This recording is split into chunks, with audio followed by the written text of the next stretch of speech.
আসসালামু আলাইকুম এভরিওয়ান। আমি আজকে কিমা পাস্তা রেডি করে দেখাবো কিভাবে পাস্তাটি তৈরি করতে হয়। প্রথমে ফ্রাই প্যানে অলিভ অয়েল তেল দিয়ে দিলাম পরিমাণ রকম। তেলটা গরম হয়ে আসলে এতে পরিমাণ রকম পেঁয়াজ দিয়ে দিব। পেঁয়াজটা হালকা ব্রাউন কালার হয়ে আসলে এতে দিয়ে দিব কিউব করে রাখা আদা রসুন পেস্ট। এরপর দিয়ে দিব টমেটো কেচাপ, এটা পাস্তার সস, যে কোনো সুপার মার্কেটেই পেয়ে যাবেন। এখন দিয়ে দিব স্বাদমতো লবণ, আপনারা আপনাদের টেস্ট অনুযায়ী লবণটা দিয়ে নেবেন।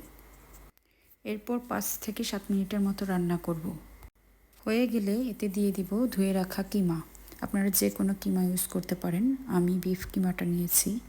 এরপর দিয়ে দিচ্ছি কিছুটা কাজেন আর বাসিলিক, এটা অপশনাল, আপনারা দিলে দিতেও পারেন, না দিলে নাও দিতে পারেন। দিলে একটু টেস্টটা ভালো হয়।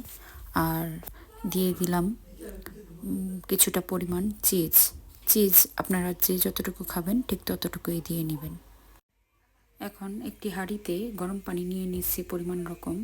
পানিটা ফুটে আসছে তখন দিয়ে দিচ্ছি কিছুটা লবণ।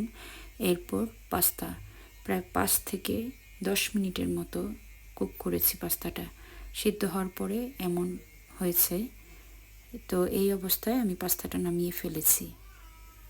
আমি আগে যে সসটা রেডি করেছিলাম এখন সেই সসটার মাঝে পাস্তাগুলো ঢেলে দিয়েছি। তো ভালো করে মিক্স করে কিছুটা কাঁচামরিচ ফালি করে দিয়েছি। এইভাবে রান্না করে দেখবেন, ট্রাস্ট মি, খুবই মজা হয় কিমা পাস্তা। আপনারা একবার হলেও ট্রাই করবেন।